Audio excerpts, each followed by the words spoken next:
Are there truths in wealth dynamics? Actually, there's 7 of them.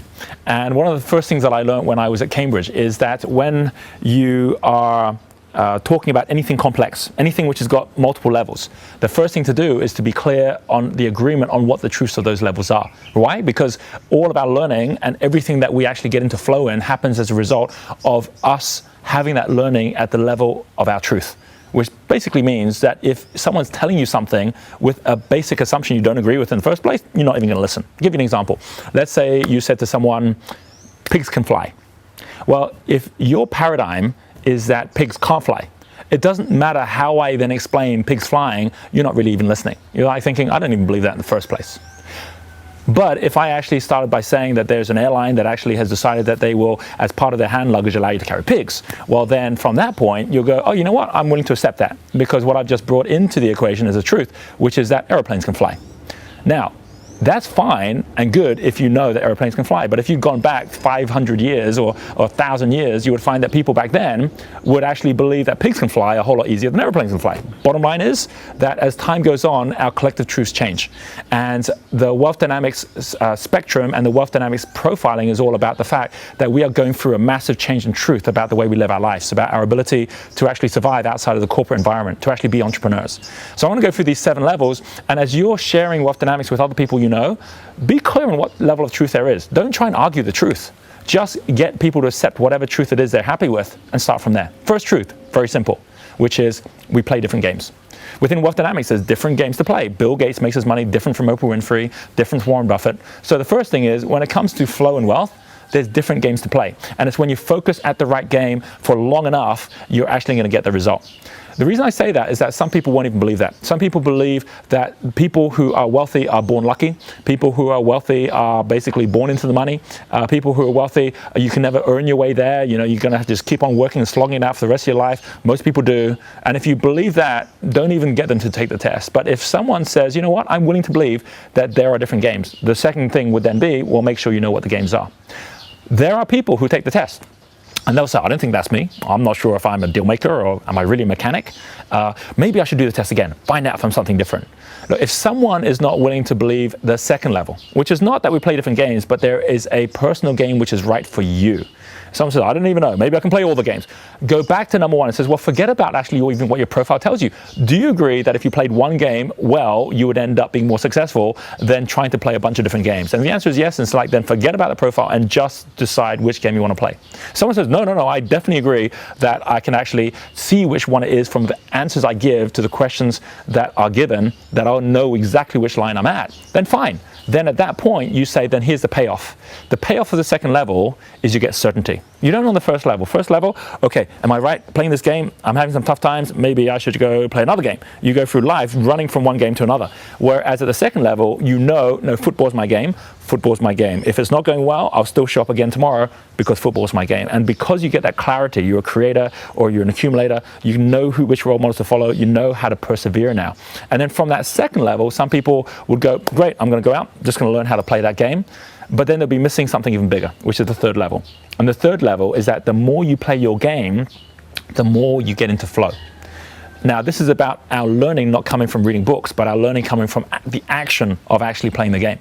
And so there'll be some people who says, I don't believe that. I think that flow's luck. I think that, you know, once in a while I might get in flow, but it's going to be hard work most of our life. Fine, stay at level 2 and just keep playing the game that's right for you and make it hard work if you'd like to. But if you're willing to accept that at the next level up, you get into flow, the payoff of that is that you'll keep persevering to get into that level, because as you start to master the game and as it becomes second nature to you, you will find that at that level, you now start to love your life. You start enjoying everything you're doing and nothing feels like hard work. You might be applying yourself more. You might even be working harder, but it doesn't feel that way because you're now actually doing the things you're meant to do and creating flow within your life.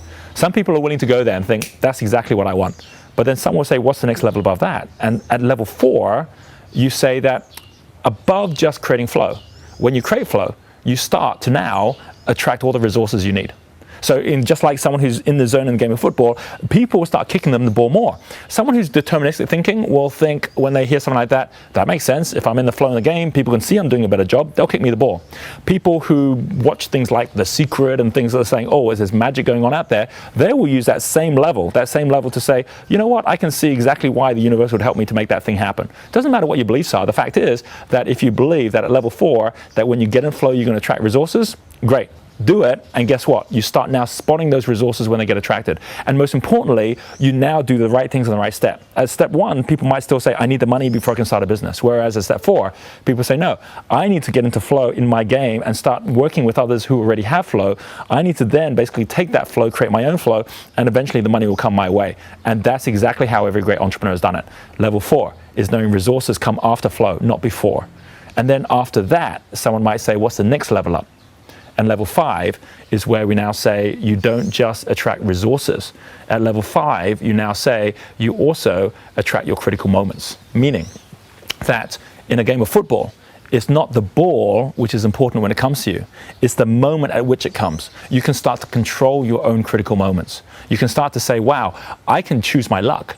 I could actually have a business where I know that by putting the right time into working with the right people in the right way is going to give me a result. I can't even imagine what that result is right now. I just know it's going to lead to a ball being kicked to me that I can't even imagine. And so you start acting in a different way. And what happens is we start to get a sixth sense, which is where we start to see that all the best opportunities come by our positioning, not by our chasing. And for anyone who believes that, you start to focus at that, that's exactly the payoff you get. Someone who doesn't believe that goes, don't believe that at all. I think it's just when a resource shows up, it shows up. When a ball gets kicked, it gets kicked. So I'll keep on just working at the game. You'll have your head down. You'll be going for it. You'll still be in your flow, which is great. But you certainly won't be operating at the level which allows you to create your own magic. And then you then say, what's number 6? And number 6 is when you say, actually, magic is not just for you to create. Magic, when you let it create itself, allows you to be able to create within your life a far bigger sense of who you are than by you just believing that it's up to you.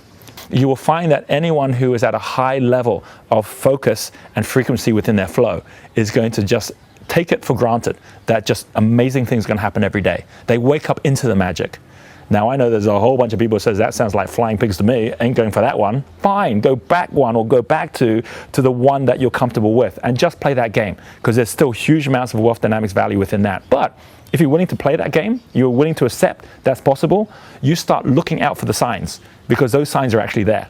And if you start to see those signs and that becomes your belief, then you're going to start opening yourself up to an entirely different life. That's the potential behind it, but it's up to you to decide whether that's something which you or others see as your truth.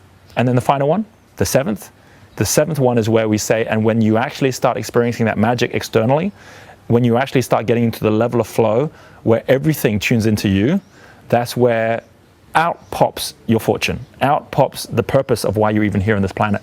That happened to me. And if people look back and say, well, mathematically, could you have figured out that would have happened? I don't know.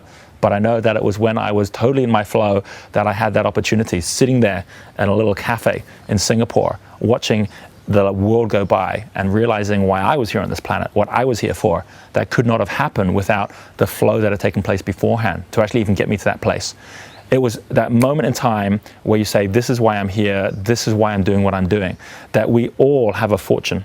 Fortune is your wealth, fortune is your destiny, fortune is also your luck.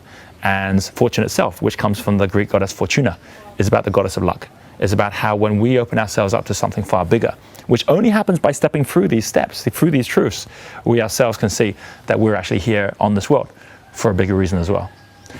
Might be a bit high to digest, might say, I'm not willing to suggest that, I'm not going to go for that, I'm going to go and figure it out for myself down here.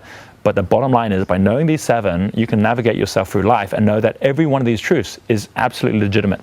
And that within ourselves, we have the entire spectrum. And the friends we have and the friends around us also have that entire spectrum. So choose your level of truth.